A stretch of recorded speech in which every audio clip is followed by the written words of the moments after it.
Bien, nous allons débuter. Alors, je voudrais tout d'abord remercier François Pernin d'avoir accepté d'assurer cette conférence aujourd'hui à Corté, au Centre culturel.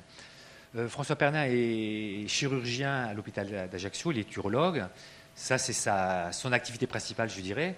Et à côté de ça, il s'investit énormément dans le domaine associatif et notamment dans la lutte contre la précarité. Il est membre de la délégation régionale de Médecins du Monde. Il est président de la coordination interassociative de la lutte contre l'exclusion. Et vous verrez, il a, par rapport à ce problème de l'exclusion, un regard qui est à la fois pertinent et, je crois, porteur, parce qu'il suggère quand même des choses par rapport à la manière dont le problème pourrait être traité, en tout cas au niveau régional. Donc c'est à la fois un constat sur cette réalité, l'exclusion, la précarité, et c'est également un message qu'il tente de faire passer. Je ne sais pas si vous l'avez vu tout récemment, il a participé à une émission sur Viasté, il a abordé la question, mais il y a vraiment un message qu'il souhaite porter en espérant que nos élus l'entendront et qu'ils intégreront ce problème de la précarité et de l'exclusion dans leur politique. Voilà, François, je te laisse le micro. Vous entendez bien ? C'est ce que je craignais. Les questions viendront à la fin, vous voyez, elles sont nombreuses. Alors, je voudrais vous remercier d'avoir bravé éventuellement les intempéries, remercier la faculté de m'avoir invité. Pour essayer de faire passer le sujet, je leur avais proposé le sermon sur la chute de l'homme, mais je n'ai pas eu besoin de truquer. Je leur ai dit la pauvreté en Corse et ils ont bien voulu accepter, prouvant que cette université est très éclectique dans les sujets qu'elle propose.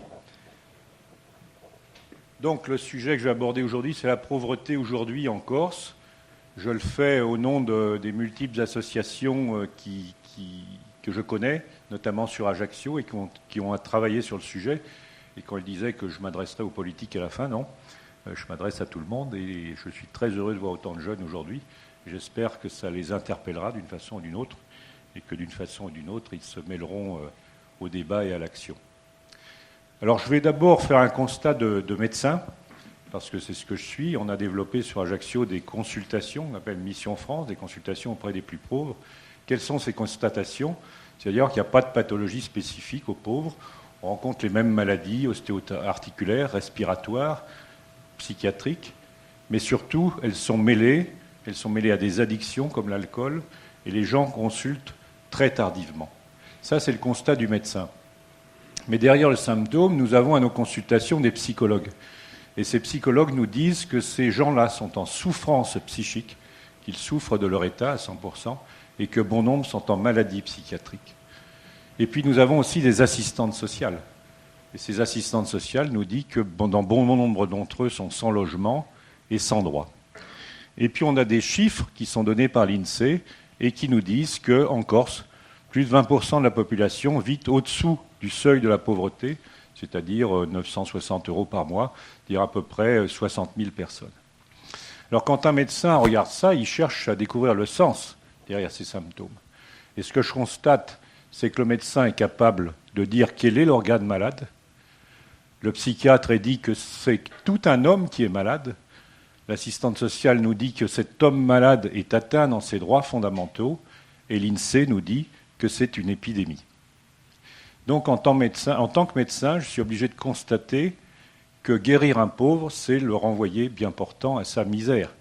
C'est-à-dire que le médecin s'occupe d'un symptôme, la santé, d'un symptôme d'une maladie qui s'appelle la pauvreté. Et c'est en tant que médecin que je vais l'aborder de cette façon-là. Je vais aborder la maladie précarité, une maladie qui a ses malades, je vais vous en parler, une maladie qui a ses symptômes, une maladie qui a ses causes, et c'est là la partie certainement la plus intéressante et que vous, dans l'avenir, vous aurez certainement à développer, et une maladie, on fait quelques propositions thérapeutiques afin de passer de ce schéma qui est de la patate chaude, c'est-à-dire que celui qui s'occupe d'un pauvre, il s'en occupe tout seul, et il n'a qu'un rêve, c'est de pouvoir s'en débarrasser quelque part, pour arriver à une politique beaucoup plus intelligente, beaucoup plus cohérente, beaucoup plus solidaire, beaucoup plus humaine. Quelles sont nos sources d'information ? Eh bien, on a traité avec les associations différents thèmes, la précarité, la violence, le racisme, une vision de la Corse en 2020, l'immigration, les problèmes d'hébergement. On les a abordés avec de nombreux groupes de réflexion qui sont associatifs, institutionnels. On a pu travailler avec la direction de la cohésion sociale, avec l'agence d'hospitalisation, et politiques, qu'on a travaillé avec la CTC, le Conseil économique et social. Et avec une méthode qui est l'analyse systémique, je vous en reparlerai, c'est-à-dire des méthodes de travail qui font rentrer pas que le chiffré, pas que le cartésien, mais aussi toute la dimension humaine et toute l'intelligence collective dont on peut être porteur dans un groupe. Quels sont les résultats ? Bien d'abord, je voudrais vous donner une courte définition de ce qu'on pourrait appeler les différents états. La pyramide de Maslow, vous le connaissez sans doute, ce sociologue, a établi les différents besoins sociaux d'un homme en les classant du haut vers le bas. Le premier besoin, c'est le besoin vital, c'est-à-dire qu'on puisse satisfaire ses besoins physiologiques. Manger, se loger, se chauffer, éduquer ses enfants, se déplacer, s'instruire. Quand on n'a pas ça, on ne peut pas vivre. Le deuxième besoin, c'est le besoin de protection et de sécurité. Être sûr que demain, vous ne serez pas expulsé de votre logement, que demain, vous aurez toujours votre travail, que demain, on ne vous coupera pas l'électricité, que demain, vos enfants seront toujours à la maison. Le troisième besoin, que je trouvais déjà plus haut de gamme, c'est le besoin d'amour et d'appartenance. C'est d'être appelé par votre nom dans un groupe. Ce n'est pas d'être appelé ce petit imbécile d'arabe, ce petit vieux Alzheimer, ces grosses poufiasses. C'est appelé par son nom, être reconnu par son nom. Et on fait beaucoup de dégâts en n'appelant pas les gens par leur nom, mais en leur collant des étiquettes qui ne veulent rien dire.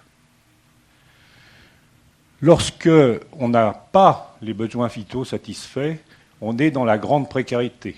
On est en état de survie. On peut mourir de la pauvreté. L'espérance de vie d'un pauvre en France, ça a été étudié par Médecins du Monde, mais ça demande à être revu, un sans domicile fixe dans la rue a une espérance de vie de 47 ans de Tchad. Et un sans domicile fixe malade psychiatrique a une espérance de vie de 35 ans. À revoir. C'est-à-dire que, et si vous voyez un sans domicile fixe, si vous lui donnez un âge, vous lui donnez 10 ans de plus qu'il a. Quand je regarde les cartes d'identité, si on a le même âge que moi, on leur donne 10 ans de plus. Quand les besoins vitaux sont satisfaits, on est dans un état de pauvreté. On est à la limite, à la vitrine de la société, on a de quoi vivre, pas beaucoup plus. Le moindre incident vous fait plonger. Lorsque le besoin de protection, cette assurance du lendemain n'est pas satisfaite, on est dans la précarité, c'est-à-dire dans un état d'angoisse permanent qui vous fait craindre que vous allez perdre ce que vous avez. Et puis quand on a ce besoin d'amour et d'appartement satisfait, on a cette identité reconnue. Et puis on peut parfaitement vivre avec ces 3 premiers étages de cette pyramide. Les 2 autres étages, c'est cela, besoin d'estime de soi, être dans une assemblée, on vous demande votre avis, vous êtes responsable d'une partie d'un projet, vous avez une reconnaissance de ce type, et puis se réaliser, c'est mener un projet à soi-même, être chef d'une équipe, mener une thèse, mener un projet. Ce que je fais aujourd'hui, là, devant vous, c'est se réaliser. Alors, il y a certaines règles avec cette pyramide, mais elles sont tout à fait discutables. La première, c'est qu'on peut changer d'étage en oubliant que l'étage d'en dessous a existé. Vous pouvez avoir été pauvre, devenir un peu plus riche et oublier complètement l'état où vous étiez. Mais ce n'est pas toujours vrai. Et puis une autre règle qui est beaucoup plus récente, c'est que vous pouvez parfaitement dégringoler du sommet de la pyramide jusqu'en bas très rapidement actuellement. Et le cycle infernal, c'est perte d'emploi, faillite, divorce et un peu d'alcool là-dessus. Et on connaît tous des gens qui étaient au sommet de la pyramide qui, en quelques mois, peuvent se retrouver dans la rue. Et vous en connaissez peut-être certainement. Donc voilà une classification qui n'est pas une classification chiffrée, parce que les chiffres ont leurs avantages et leurs défauts. Lorsqu'on est classé pauvre à 964 €, ça ne veut pas dire qu'à 965, vous êtes riche. Et quand vous êtes très pauvre à 500 € ou à 300 €, ça ne veut pas dire qu'à 600, vous êtes moins pauvre. Donc je vais vous parler de la Corse invisible. Je tire ce terme d'un excellent bouquin que vous pouvez vous procurer qui s'appelle « La France invisible », qui a classé un petit peu la typologie de toutes les formes de pauvreté. Je vais vous parler des formes actuelles de la précarité en Corse. Les travailleurs pauvres, tout d'abord. Et toutes ces phrases que vous allez voir sont tirées des analyses qu'on a menées avec différents groupes. C'est-à-dire qu'on peut aujourd'hui avoir un travail et ne pas arriver à vivre normalement, à payer son loyer, à payer sa nourriture, à payer son chauffage. Même les gens qui travaillent ont du mal à joindre les deux bouts. Certains salaires ne permettent pas de faire face à des accidents aigus. Vous êtes à la surface de l'eau, vous êtes malade, accident de voiture, chaudière en panne ou quoi, vous plongez. Et puis celle-ci, c'est qu'il y a certains niveaux de salaire extrêmement bas qui sont paradoxaux et que c'est des salaires beaucoup trop hauts, exorbitants, qui fragilisent l'équilibre social. Par exemple, le salaire d'un footballeur ou d'un PDG avec son parachute doré, ça fait tâche devant quelqu'un qui gagne si peu. Aujourd'hui, eh bien, le travail ne préserve plus la pauvreté. Le travail n'est plus une valeur sûre. Les vieux pauvres, je n'ai pas dit les retraités pauvres, c'était le terme employé dans ce bouquin, La France invisible. Eh bien, aujourd'hui, certaines retraites ne suffisent plus à subvenir aux besoins essentiels. Il y a des gens qui, après une vie de travail, quand ils découvrent le montant de leur retraite, ou lorsque le conjoint est décédé, se retrouvent avec 400, 500 euros par mois. Il y a des immigrés qui ont travaillé toute leur vie, qui découvrent après leur vie de travail, qui n'ont jamais été déclarés. C'est-à-dire 0 francs, 0 centimes, 0 euros. Allongement de la vie, bon ça c'est la faute des médecins, on vit de plus en plus vieux, donc il faut payer la retraite de plus en plus longtemps. Petite retraite, travail non déclaré, il existe des retraités pauvres. Et enfin un phénomène, il y a une paupérisation des retraités. Avant c'était les vieux qui aidaient leurs enfants, maintenant c'est l'inverse, avec des enfants de familles éclatées, des enfants qui ne gagnent pas beaucoup d'argent non plus. Donc il y a maintenant des vieux pauvres, et dans le rural, qui est une zone un peu inconnue pour nous de la précarité, il y a des gens isolés chez eux, dans des logements insalubres, qui sont dans ces situations-là.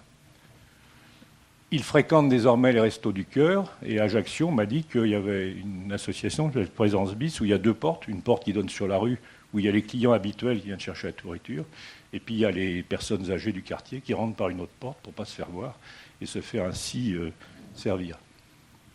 Les femmes, elles font partie des grandes discriminées de notre société, particulièrement, bien sûr, les familles monoparentales, c'est-à-dire des femmes avec enfants qui ont un emploi précaire, qui ne peuvent pas nourrir leur famille.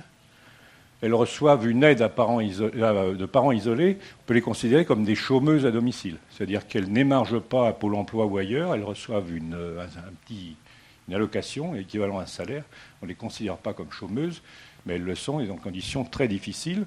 Elles sont souvent jeunes, avec le drame affectif d'une rupture, avec des enfants dont elles ont la charge, dont elles ne savent pas toujours bien se débrouiller. Et puis si elles sont en situation d'isolement parce qu'elles habitaient ailleurs sur le continent ou parce que la famille est ailleurs, elles sont vraiment seules.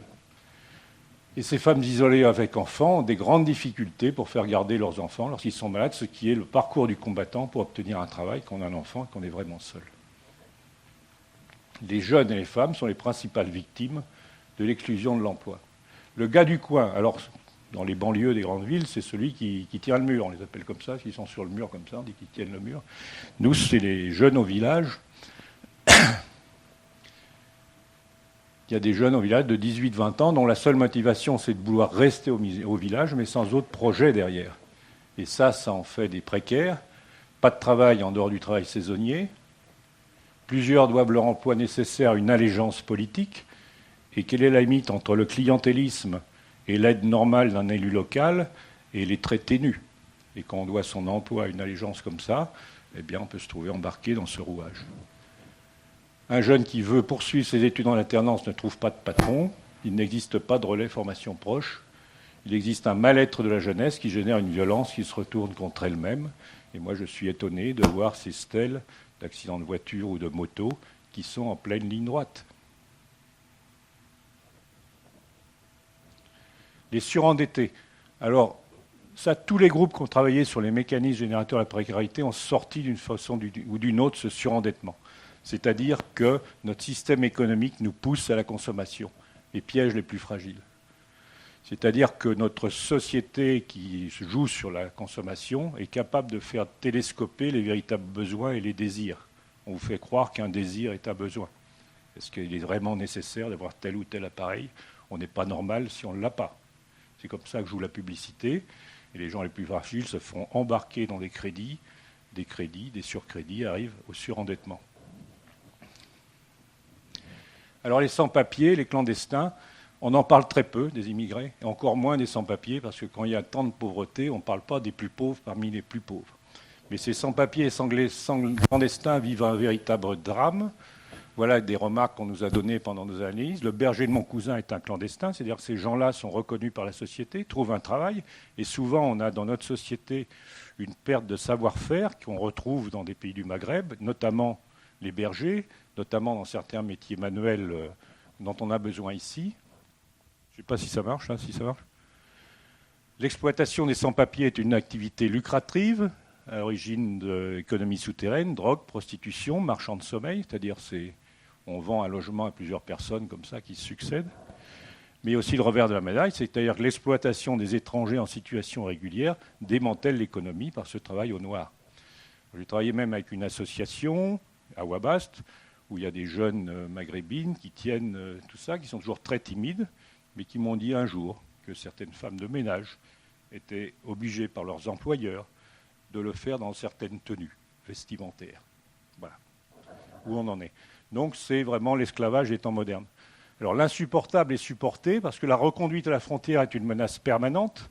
Combien de travailleurs sans papier ne sont pas payés à la fin de leur travail? On dit tu dégages, sinon je te dénonce. Et la seconde chose, c'est que s'ils retournent chez eux, c'est un véritable échec puisqu'ils sont venus en empruntant à leur famille. Ils ne sont pas venus comme ça. On n'est pas boat people comme ça, on vous prête de l'argent. Et cet argent, il faudra le rembourser. C'est le double échec.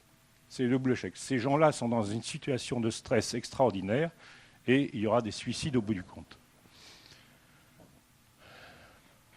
Et puis il y a d'autres figures de la pauvreté dont je ne vous parlerai pas, les drogués, les éloignés, c'est-à-dire les couples qui, pour l'un d'eux, pour trouver leur travail, vont ailleurs, sur le continent, et se trouvent à des distances phénoménales, ce qui provoque des ruptures financières et affectives. Il y a les jeunes diplômés, les stagiaires, qui peuvent facilement être exploités. Il y a les accidentés du travail non reconnus, qui sont dans un parcours du combattant pour faire reconnaître leur maladie. Il y a les enfermés, qui sont soit les prisonniers en sortie de prison, soit les malades psychiatriques. Il y a les handicapés, avec l'angoisse des parents qui, lorsqu'ils vieillissent, ont la crainte de les laisser seuls au monde avec leur handicap. Et tout cela, bien sûr, embarque leur famille avec eux, parce que ces handicaps sont lourds, sont chroniques, il faut les financer. Les familles n'ont plus toujours les moyens de le faire.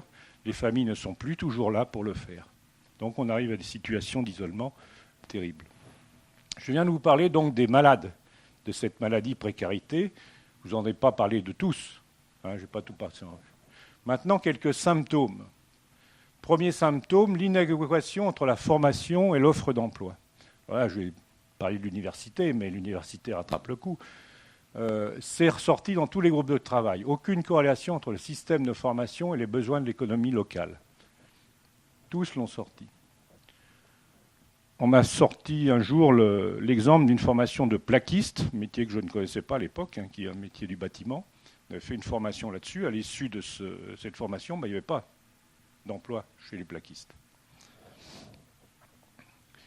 Les jeunes, la génération précarité. Parce que maintenant, la précarité est si chronique que des enfants sont élevés dans des familles pauvres, dans des familles monoparentales, qui vivent d'allocations. Ils n'ont connu dans toute leur vie que la pauvreté. Ils en héritent dès le premier jour de la part de leurs parents. Ils vivent souvent dans de mauvaises conditions. Eh bien, ces jeunes arrivent à l'âge adulte. Que vont-ils devenir? Eh bien, on n'a pas à se demander, on y est déjà, cette génération est là. Est-ce que nous, adultes qui ont été éduqués autrement, on aura le langage pour leur parler, les repères pour leur parler, se faire comprendre et pouvoir échanger? Je n'en sais rien. C'est un des gros problèmes actuellement de notre société. Alors, le problème du logement.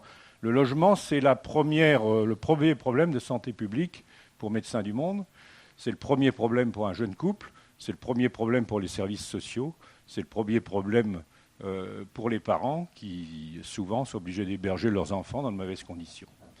Alors, les phrases que vous allez lire n'ont pas été prononcées par des groupes d'extrême gauche. C'était dans un groupe de travail où il y avait la DDE, la Direction de la cohésion sociale, des gens qui travaillent là-dedans. Et voilà ce qu'ils nous disent. La dégradation du niveau de ressources exclut un nombre grandissant de personnes du droit au logement. C'est-à-dire quand vous avez un loyer de 600 € et que vous avez 900 €, le reste à vivre, il n'est pas gros. le problème du foncier plombe la construction de nouveaux logements sociaux. On ne fait pas du logement social sur n'importe quel terrain. Il faut que ce terrain soit donné par la commune, par l'État. Et puis ces logements sociaux, il faut qu'ils soient financés. Parce que le logement social, il n'est pas acheté par des futurs propriétaires. Il est loué à des loyers bas et même très bas si possible. Eh bien, le problème du foncier, il est énorme. Et actuellement, on chiffre le nombre de logements manquants en Corse à 9000. Et les assises du foncier nous disent qu'il en manquera 600 par an de plus. Et dans le meilleur des cas, on en construira 300. Ça veut dire qu'on est d'emblée déficitaire, qu'on ne résoudra pas le problème par la construction de logements neufs. On n'y arrivera pas. Il faudra trouver d'autres solutions. Ce groupe de travail nous dit que l'état des lieux est le suivant. Absence de réponse adaptée pour certaines populations, les populations les plus pauvres, psychiatriques, etc. Saturation de l'existant. Conclusion du groupe de travail de gens très sérieux, on bricole. On bricole. La violence. On a étudié le problème de la violence en Corse avec un petit groupe de réflexion, Corté 96. Cette violence, elle ne naît pas comme ça, ex nihilo, elle obéit à certains mécanismes.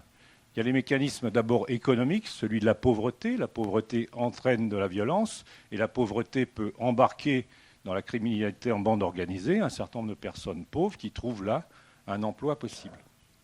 Cette violence est alimentée par les facteurs socio-culturels, c'est-à-dire les problèmes identitaires en Corse, que vous connaissez, avec le cycle répression, réaction, manifestation.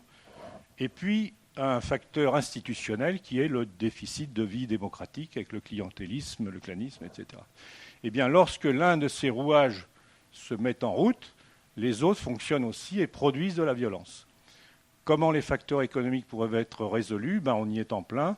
Est-ce que le PADUC qui est en train de se construire, le plan d'aménagement durable de la Corse, répondra au problème ? C'est une question et on le souhaite. Je vais vous parler simplement des causes du problème de santé que je connais aussi un petit peu. Ces causes du problème de santé sont dues à la pauvreté financière. Un nombre croissant de gens n'ont plus accès à certains soins parce qu'ils ne peuvent plus se les payer. Ils sont dus aux distances. Lorsqu'on habite un village, il est très difficile d'aller à l'hôpital ou voir un spécialiste. Ils sont dus à la désertification qui est double. Désertification des villages, qui fait qu'il n'y a plus de médecins là. Puis désertification médicale prochaine, puisque le nombre de spécialistes va décroître. On est actuellement dans le papy-boom. Dans les 4-5 ans, beaucoup de spécialistes vont disparaître et ne seront pas remplacés avec des spécialités sinistrées. Des infrastructures vétustes. Je travaille à l'hôpital d'Ajaccio, j'aime mieux vous dire qu'on travaille dans un musée. Et puis des effets collatéraux de la législation que je vous citerai tout à l'heure. Donc la santé, dans cette pyramide de Maslow, est une source d'économie. Les gens économisent sur leur santé. On n'économise pas sur son logement. On économise peu sur sa nourriture. On n'économise pas sur ses enfants. On économise sur sa santé. C'est-à-dire qu'on va consulter en retard quand on n'en peut plus. La médecine préventive disparaît. On vient à la médecine symptomatique. Les conséquences de cet état de fait, c'est qu'il y a un retard de recours aux soins, c'est qu'il y a une priorisation des soins d'urgence par rapport aux soins préventifs, s'il y a des renoncements traditionnels, on les connaît tous, vu les prix, le dentaire, les lunettes, l'auditif. Pour voir l'état de pauvreté d'une population, ouvrez la bouche des gens, regardez l'état dentaire et regardez l'usure des semelles. C'est deux signes qui ne trompent pas. Et ensuite, il y a des renoncements aux soins actuellement. C'est un nouveau terme qui est apparu très rapidement, contrairement aux travailleurs pauvres, ça a mis des années à émerger. Maintenant, il y a des gens qui renoncent aux soins pour plusieurs raisons. J'ai dit les 4D. D'abord, pas assez de dollars, pas assez d'argent. Ensuite, parce que les démarches sont extrêmement complexes pour certaines personnes. Ensuite, pour une raison de dignité, des gens qui ont connu un statut social particulier n'iront pas dire qu'ils sont pauvres et n'iront pas consulter à temps. Et puis enfin, le désespoir. Il y a des gens qui ont un seul désespoir. Il y a à quoi bon se soigner ? Ça ne sert à rien. C'est une forme de suicide lent. L'évolution du système de santé, moi, m'inquiète. C'est qu'actuellement, on est passé d'une tarification à l'acte, qu'on appelle T2A, tarification à l'acte, qui fait que les médecins, les hôpitaux sont payés en fonction de leur production médicale.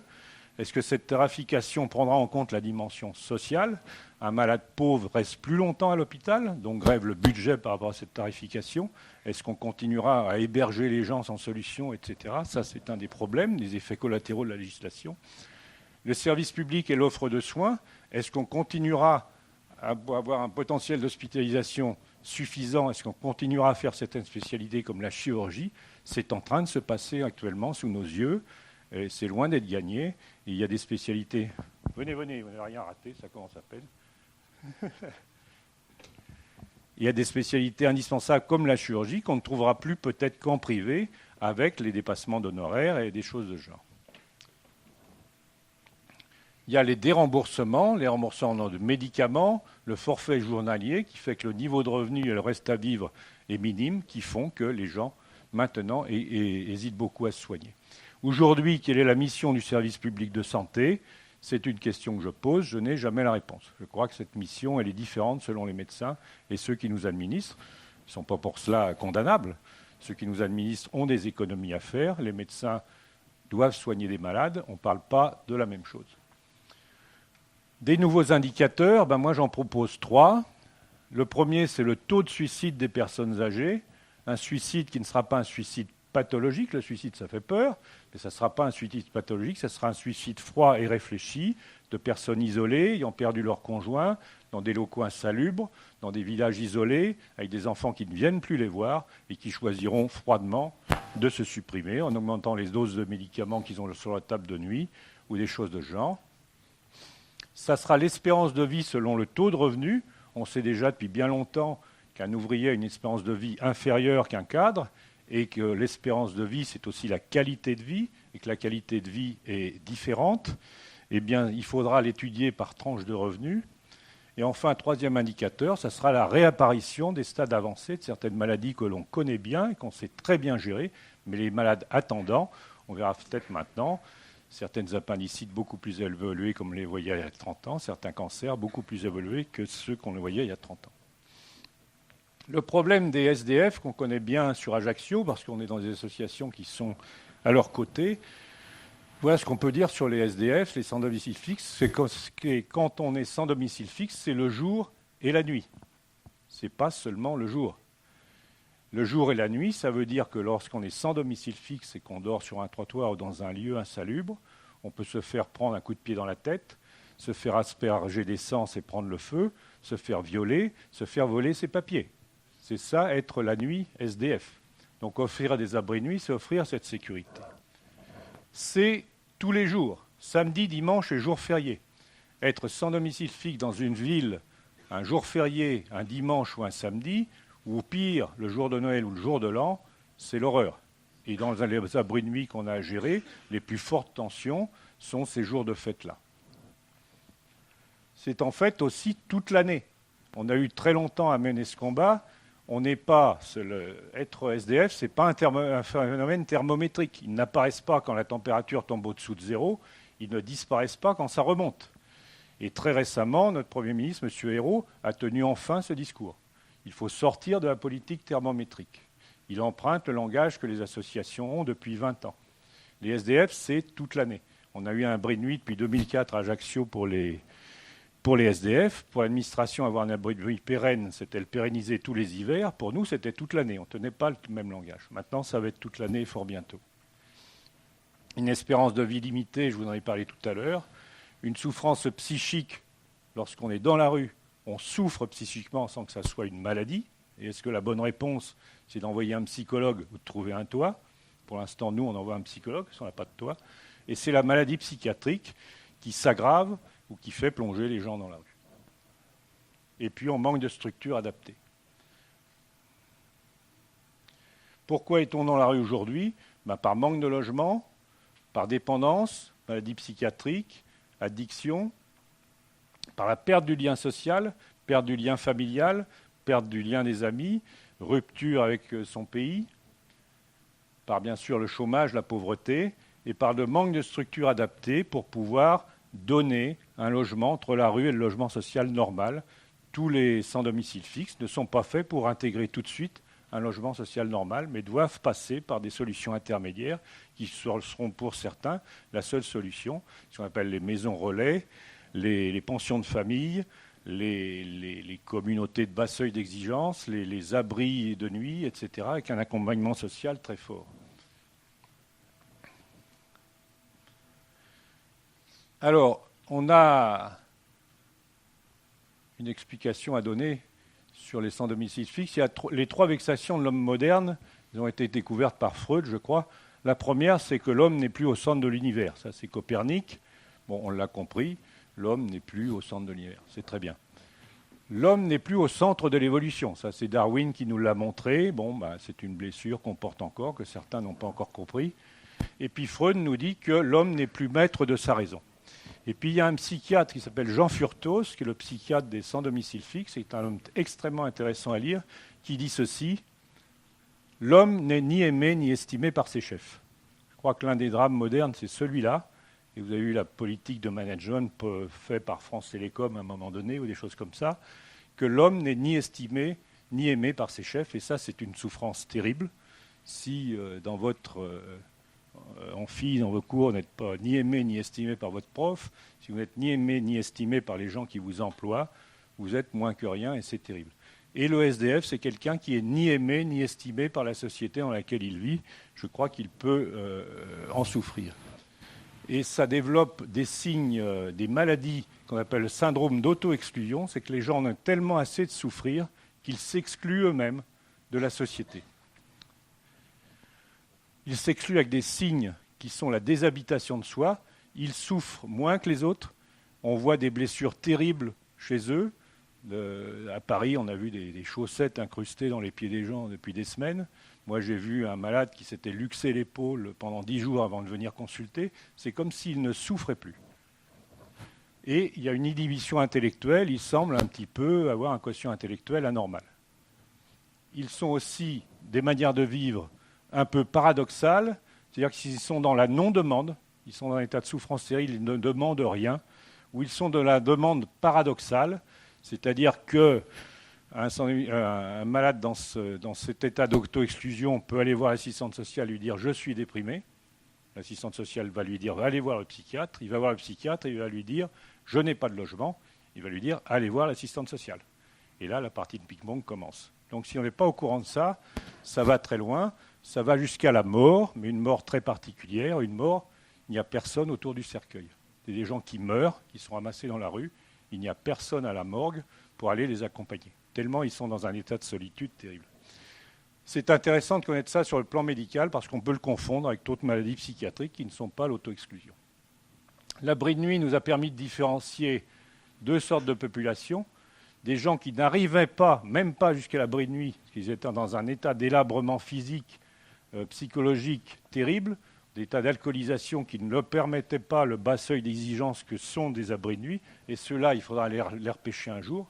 D'autres qui, grâce à ces quelques semaines de sécurisation, arrivent à se reconstruire et pouvoir espérer sortir de l'abri de nuit. On a su des gens qui étaient pratiquement morts sur le trottoir, qui ont pu renaître grâce à ces structures et qui maintenant sont dans des maisons relais ou autres et qui ont repris une vie véritablement humaine.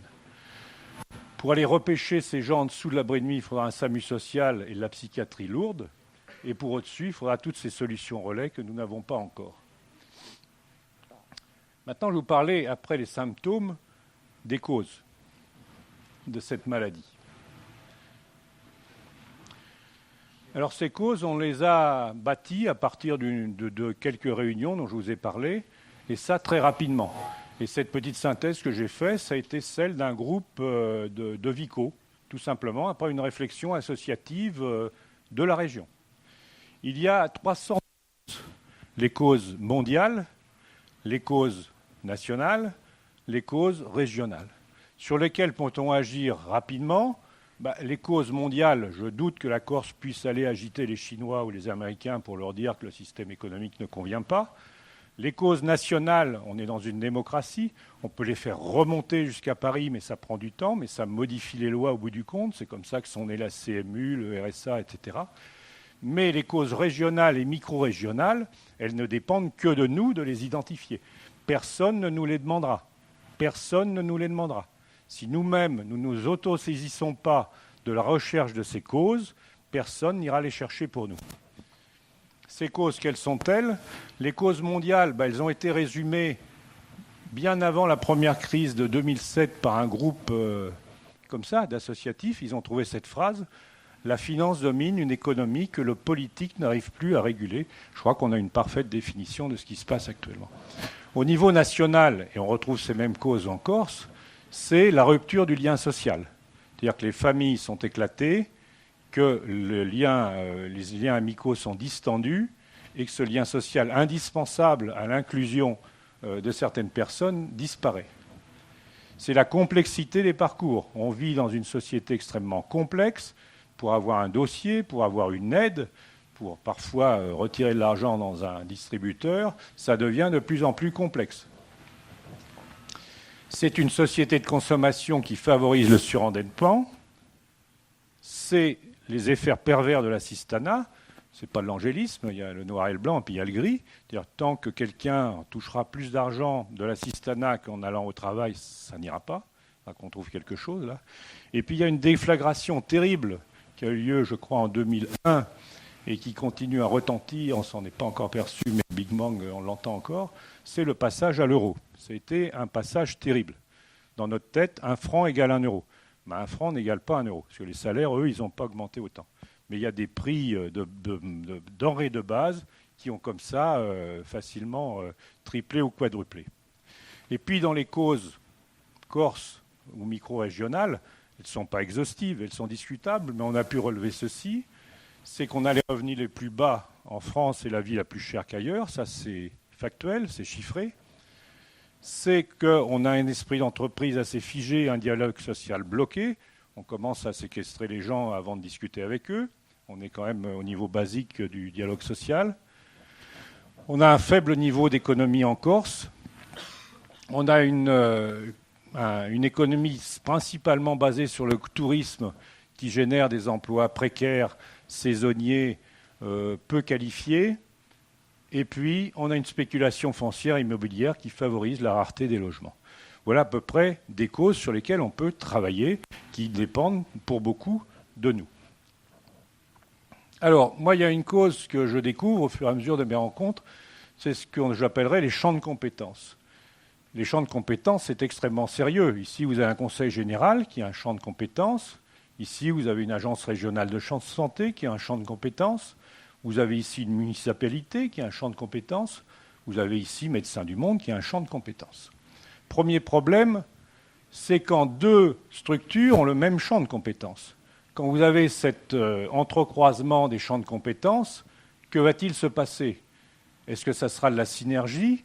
Est-ce que ça sera de l'indifférence? Est-ce que ça sera de l'antagonisme? Trop souvent, c'est de l'antagonisme. On a du mal à imaginer qu'une municipalité, un conseil général qui ne sont pas d'accord arrivent à se tirer dans les pattes. Ça peut se voir. Que deux associations qui sont sur le même terrain arrivent à se tirer dans les pattes. Les victimes, c'est ni l'association, ni la mairie, ni le conseil général, ce sont les plus démunis. Et puis, dans ces immenses champs de compétences qui en fait sont faits dans le même corps humain, eh bien, vous avez cet espace-là qui n'appartient à personne et qui s'agrandit parce que notre pauvreté a changé, elle touche des gens de plus en plus diversifiés, de plus en plus nombreux, et on continue à vivre sur des champs de compétences qui ont été taillés il y a 30 ou 50 ans et qu'il faut certainement maintenant retailler de façon plus dynamique et plus souple. Alors comment faire? Eh bien, il faut inventer un ensemble supérieur qui soit crédible, qui transcendance les différences et qui soit cohérent. Et si on efface tout ça, ça fait, à mon avis, CTC. Je crois qu'on a une instance politique ici en Corse qui est démocratiquement élue, qui a un certain nombre de pouvoirs et qui doit être capable, non pas d'inventer à elle toute seule toute chose, mais d'orchestrer les différents acteurs du problème. On a aussi, à partir des études qu'on a faites, dressé une boucle d'amplification de la précarité en Corse. Elle ne fait pas toujours plaisir à nos hommes politiques, mais ils l'acceptent. La voici. On a un système politique archaïque. Ça ne veut pas dire que les gens sont archaïques, mais que le système dans lequel ils évoluent est assez archaïque. Ce système archaïque n'a pas encore su développer un projet de développement adapté sur le plan économique. Donc, on a une économie qui est peu productive de richesse. Quand c'est cela, eh bien, on se débrouille comme on peut. Et les premières victimes du chômage sont les femmes et les jeunes. Et on a des faibles revenus. Quand on a autant de gens qui gagnent si peu, eh bien, on développe une économie d'assistanat et on a une économie de dépendance. Cette économie de dépendance fait qu'on a une société peu réactive. Cette société peu réactive ne demande pas de changement politique. Alors, comment briser une telle boucle d'amplification ? C'est intéressant de l'identifier, parce que quand on brise un des maillons, on brise toute la boucle. Premier maillon, le système politique archaïque, je crois qu'il est en train de se briser sous nos yeux, avec l'arrivée des femmes en politique. Ayant fréquenté des groupes de travail à la CTC, je peux dire que les femmes y sont très présentes et raisonnent différemment. Et l'arrivée des jeunes, je crois que c'est en train de bouger. La deuxième chose, c'est qu'on peut espérer avoir un projet économique cohérent pour la Corse prochainement, grâce au PADUC notamment. Cet assistanat et cette économie de dépendance, à mon avis, c'est un des maillons qui est en train de claquer sous nos yeux, c'est-à-dire que la politique des subventions, faute d'argent, est en train de disparaître. C'est-à-dire que tout ce qui est subventionné, les associations, vous avez entendu parler les Restos du Cœur, etc., les institutions, tout ça, vont voir des robinets se fermer. Et là, brutalement, il va falloir réagir. Et puis une société peu réactive, c'est de moins en moins vrai. Vous avez des associations dont vous connaissez les noms qui s'expriment de plus en plus, de façon de plus en plus cohérente sur le plan politique, qui entrent dans l'arène politique et qui impactent les décisions politiques. Le premier PADUC, comme ça, a dû se refermer sous l'action de la société civile. Alors, quelle est la dimension politique du problème ? Prendre un exemple, c'est celui d'un carrefour dangereux, un accident avec 3 morts, 5 blessés. On appelle le SAMU, les pompiers, tout va bien, ils font leur travail. La semaine d'après, un autre accident, 2 morts, 4 blessés. La semaine d'après, la même chose. À la fin de l'année, le SAMU et les pompiers font leur bilan. Et vous seriez très étonné d'apprendre que ce qu'ils décident, c'est de repeindre le camion et d'acheter des civières. C'est pas logique, cette affaire-là. C'est pas logique. Devant un tel carrefour, il est évident qu'il faut réfléchir sur les causes. Et on vous fera un rond-point, on limitera la vitesse. C'est normal. Eh bien, au carrefour de la pauvreté, on a des morts et des blessés sous nos yeux, et on continue à s'acheter des civières avec de moins en moins d'argent et à repeindre le camion, et on ne fait jamais de rond-point ni de limitation de vitesse. C'est-à-dire qu'on ne s'interroge pas sur les causes, on a une politique simplement de prise en charge des conséquences, avec de moins en moins d'argent, avec des cas de plus en plus nouveaux. Alors, quand on fait un bilan, et ça c'est le raisonnement cartésien, on vous fait un bilan, le bilan de l'existant. Quand on est sérieux, il faut faire le bilan de l'existant. Eh bien, quand on a un bilan d'existant, on prend en charge les conséquences. Mais quand on a un bilan de l'existant, on s'interroge rarement sur les mécanismes générateurs de ce bilan. Tous les ans, l'INSEE nous sort le nombre de chômeurs, le nombre de gens qui vivent en dessous du seuil de la pauvreté, le nombre de gens sans domicile fixe, le nombre de logements manquants, tous les ans, avec des courbes, des camemberts, des feuilles Excel, et on croit encore que c'est du hasard. Je suis désolé, on n'est pas dans le hasard. On est dans le systémique, il y a des causes derrière, et tant qu'on ne s'attaquera pas aux causes, on continuera à s'attaquer simplement aux conséquences, avec de moins en moins d'argent pour le faire. Donc, agir sur les causes. Prendre en charge des conséquences, c'est de la gestion. S'attaquer aux mécanismes générateurs en les identifiant et en les inversant, c'est de la politique. Quand on a un problème qui touche 20-25% de la population, comme en Corse, quand on a un problème qui est un enjeu économique très important, quand on a un problème qui génère de la violence, c'est par définition pour moi un problème politique. Et ce problème politique, il doit être pris comme une priorité. Ce problème politique, il doit être pris comme une entité, c'est-à-dire qu'on ne saupoudre pas les mesures quand on s'occupe du logement, le logement des pauvres, quand on s'occupe de l'emploi, l'emploi des pauvres, mais vraiment comme un problème à part entière dans lequel on règle tous les autres problèmes à l'intérieur. Et enfin, identifier et traiter les causes. Alors, quelles sont nos maigres propositions ? D'abord, on n'est pas sans atout. Ici en Corse, c'est très particulier. On aborde les hommes et les femmes. Je ne connais pas ici un seul homme ou une seule femme qui ne soit pas passionné par sa terre. Il n'y a pas de gens indifférents qui vivent en Corse. On aime ou on déteste, mais on n'est pas indifférent. Dans d'autres départements, vous allez dans Charente, où vous voulez, vous pouvez vivre avec des gens qui se fichent complètement de la région où ils vivent. Ici, on a des gens passionnés, parfois un peu trop passionnés. On a ensuite des structures. On est dans une démocratie. On n'a pas inventé le Conseil général. On n'a pas inventé les hôpitaux. On n'a pas inventé la CTC. On les a. Et puis enfin, et surtout, comparé aux autres régions, on a une situation encore maîtrisable. 9 000 logements manquants, c'est rien du tout.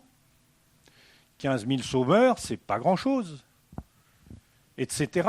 Alors que si vous allez ailleurs en France, à Strasbourg, à Marseille ou ailleurs, ne serait-ce que sur le plan associatif dont j'ai les chiffres, c'est pas gérable. On ne peut pas y arriver. Alors c'est malheureux à dire, mais ici en Corse, on est sur une île, je vous l'apprends, et on est à l'abri des grands flux migratoires de la pauvreté. Ici, on a peu de flux migratoires. On a quelques pauvres de pays de l'Est qui arrivent, quelques Roms récemment, etc. C'est-à-dire qu'en Corse, on est dans une situation très particulière où on peut réellement réduire ce problème. Alors, quelle est la situation actuelle ? Eh bien, vous avez des associations, des actions sociales, vous avez des individus, des électrons libres, des CCAS de mairie, des syndicats, des institutions, et tous y vont de leur propre chef, à leur propre manière et avec des zones d'interaction sur les conséquences. Il y a 7 associations sur l'action qui font de l'alimentaire. Il y en a 4 qui font du vêtement. Il y a combien d'institutions qui s'occupent de tels problèmes ? Combien de personnes font des cadeaux à Noël ? C'est très bien. Mais ce qu'il faudrait, c'est rentrer réellement dans la dimension politique, c'est-à-dire qu'on a un certain nombre de solistes qui jouent très bien, du violon, des orchestres de chambre, mais qui ne jouent pas la même partition. Il faut qu'on trouve à la fois un chef d'orchestre et un compositeur qui fassent en sorte que ces musiciens jouent la même chose, et cette partition, ça serait une charte régionale de lutte contre la précarité.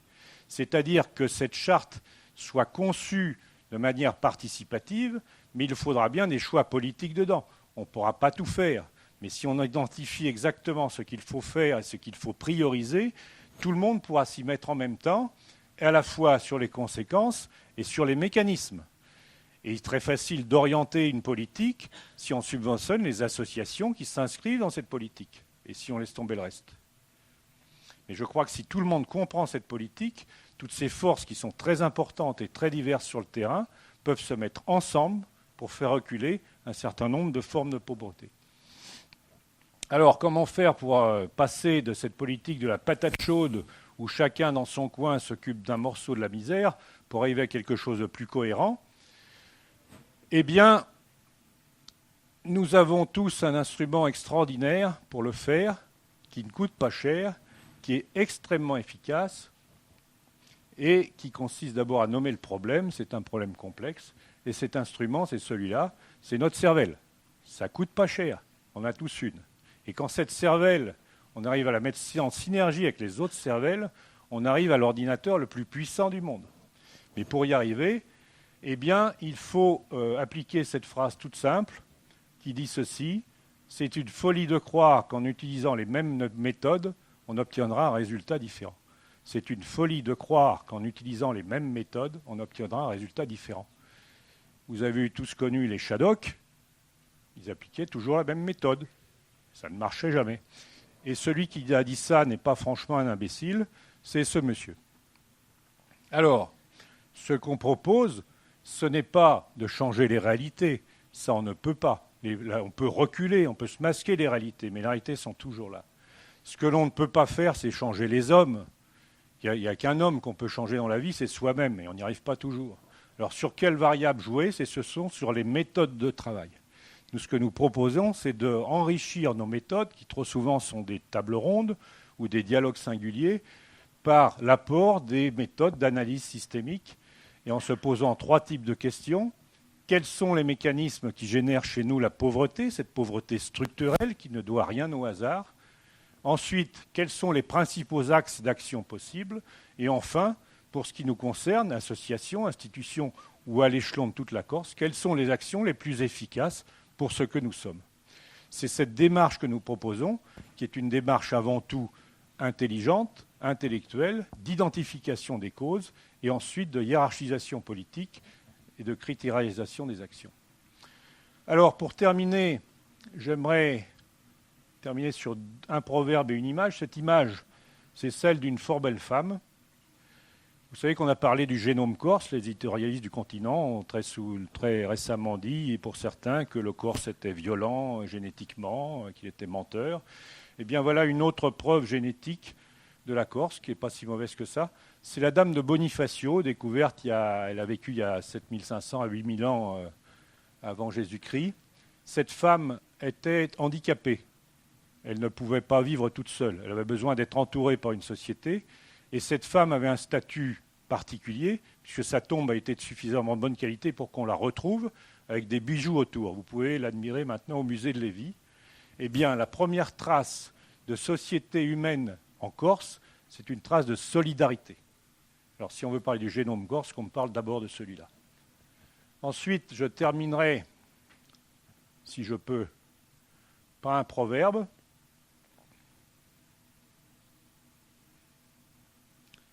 Alors, pour ceux qui ne sont pas bilingues, voici la traduction en français. Voilà. Voilà, je vous remercie pour votre attention. Je vous ai tout dit de ce que je savais sur le problème.